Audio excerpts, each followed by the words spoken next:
विधानसभा निवडणूक होऊन आता अनेक महिने लोटलेत, पण निवडणूक प्रक्रियेमध्ये घोळ झाल्याचे दावे विरोधकांकडून सुरूच आहेत। लोकसभेचे विरोधी पक्षनेते राहुल गांधी यांनी आता महाराष्ट्राचे मुख्यमंत्री देवेंद्र फडणवीस यांच्या मतदारसंघात वाढलेल्या मतदारांबाबत आरोप केले। या आरोपांना देवेंद्र फडणवीसांनी सगळी आकडेवारी मांडत प्रत्युत्तर दिले। पाहूया।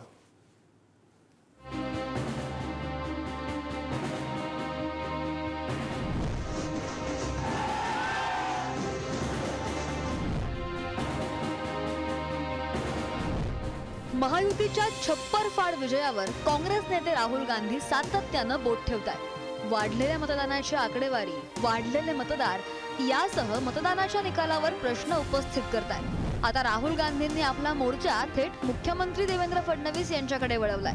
फडणवीसांच्या दक्षिण मध्य नागपूर मतदारसंघातही मतदार वाढल्याचा गंभीर आरोप राहुल गांधींनी केलाय। दक्षिण मध्य नागपूर मतदारसंघात शेवटच्या 5 महिन्यांमध्ये अचानक 8% मतदार वाढले। मतदानाच्या दिवशी अनेक बूथवर अचानक 20 ते 50% मतदार वाढले। अज्ञात व्यक्तींनी मतदान केल्याची बूथ स्तरावरील अधिकाऱ्यांची तक्रार, ज्यांच्या पत्त्यांची पडताळणी झालेली नाही असे हजारो मतदार प्रसार माध्यमांनी शोधून काढले। ही एक प्रकारची मतांची चोरी आहे। निवडणूक आयोगही या घोटाळ्यात सहभागी आहे का? 5 वर्षामध्ये 8% वाढले नाही आणि 5 महिन्यामध्ये 8% मतं वाढली। जे स्टोरेज करून ज्या वेळेस मागतील त्यावेळेस द्यायला पाहिजे होती, पण ते सुद्धा अमेंडमेंट करून ते आम्ही सांगून टाकलंय की आमच्याकडे आता हे नाही आहे फुटेज, आमच्याकडे ती माहिती नाही, आम्ही सगळी डिस्ट्रॉय केली। म्हणजेच काय, दाल में तो कुछ काला आहे ना। अनेक मतदारांचा ओळखपत्र नाही आहे, त्यांचे कुठेही पुरावे नाही, असे असताना सुद्धा या सर्व मतदारांचं नाव मतदार यादीमध्ये नोंदवलं गेलं। हे मतदार दुबार आहेत, हे मतदार परप्रांतीय काही आहेत, हे मतदार काही प्रमाणामध्ये अन्य मतदारसंघातले पण आहेत। एक बोगस मतदान या ठिकाणी करून घेऊन ह्या निवडणुका जिंकलेल्या असा आमचा स्पष्ट आरोप आहे। राहुल गांधींनी केलेल्या वोट चोरीच्या आरोपांना मुख्यमंत्री देवेंद्र फडणवीस यांनी सडेतोड उत्तर दिलंय। झूठ बोले कव्वा काटे अशा भाषेत फडणवीस यांनी टोला लगावलाय। तसंच मवियाच्या 5 विजयी उमेदवारांच्या मतदारसंघातील वाढलेल्या मतदारांची टक्केवारी सुद्धा सादर केली आहे। पश्चिम नागपूर मतदारसंघ 60% म्हणजे 27,065 मतदार वाढले। काँग्रेसचे उमेदवार विकास ठाकरे विजयी। उत्तर नागपूर मतदारसंघ 60% म्हणजे 29,348 मतदार वाढले। काँग्रेसचे नितीन राऊत विजयी। वडगाव शहरी मतदारसंघ 10% म्हणजे 50,911 मतदार वाढले। शरद पवारांच्या राष्ट्रवादीचे बापूसाहेब पठारे विजयी।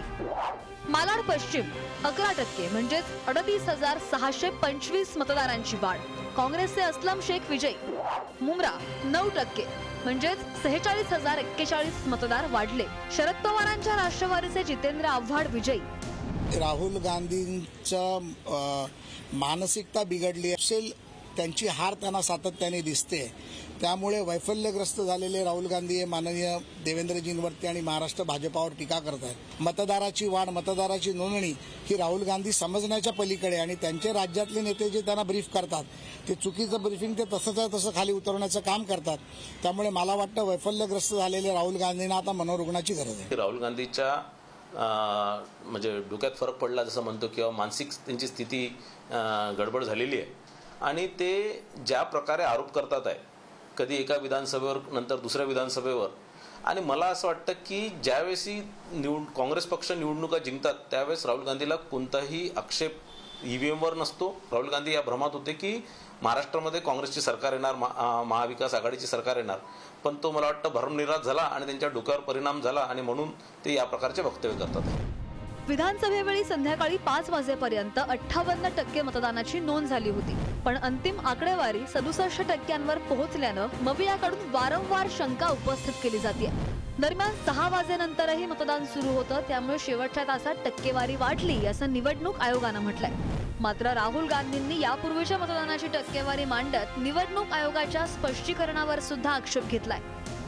जेव्हा त्यांच्या बाजूचा निकाल असतो, जेव्हा त्यांच्या बाजूने निर्णय असतो, त्यावेळेस निवडणूक आयोग पण चांगला असतो, ईव्हीएम पण चांगली असते। आता त्यांना निवडणूक आयोगाने स्वतः बोलवलेलं आहे की तुम्ही या तुमच्या काय तक्रारी आहेत त्या सांगा। तुम्ही या बाहेर मीडियामध्ये बोलण्यापेक्षा एक तर निवडणूक आयोगाला भेटलं पाहिजे किंवा कोर्टात जायला पाहिजे. हे फुकट चर्चा करून फेक नॅरेटिव्ह पसरवून हे बदनाम करण्याचं नाटक आहे, बदनाम करण्याचं षडयंत्र आहे. वाटते हा फार संशोधनाचा विषय आहे आणि फार तितकाच मला वाटते गंभीर पण आहे. लोकशाहीमधलं सगळ्यात महत्त्वाचा पैलू हा मतदान आहे आणि मतदान जर अशा पद्धतीनं झालं तर लोकशाही खतम व्हायला वेळ लागणार नाही आणि त्यासाठी आम्ही सगळे या गोष्टीसाठी सोबत राहू. विधानसभा निवडणुकीमध्ये महायुतीनं 288 पैकी तब्बल 232 जागा जिंकून सत्ता काबीज केली, तर दुसरीकडे महाविकास आघाडीला पदरात कशाबशा 49 जागाच पडल्या. परिणामी या निकालावर महाविकास आघाडीकडून शंका उपस्थित केली जाते. त्यामुळे मशीन रिडेबल डिजिटल मतदार याद्या, मतदानाचं सीसीटीव्ही फुटेज प्रसिद्ध करण्याची मागणी राहुल गांधी यांनी लावून धरली आहे. आता निवडणूक आयोग नाव, पत्ता आणि फोटोसह मतदारांची यादी विरोधकांना देणार का, याकडे संपूर्ण राज्याचं लक्ष लागलंय. ब्युरो रिपोर्ट, पुढारी न्यूज.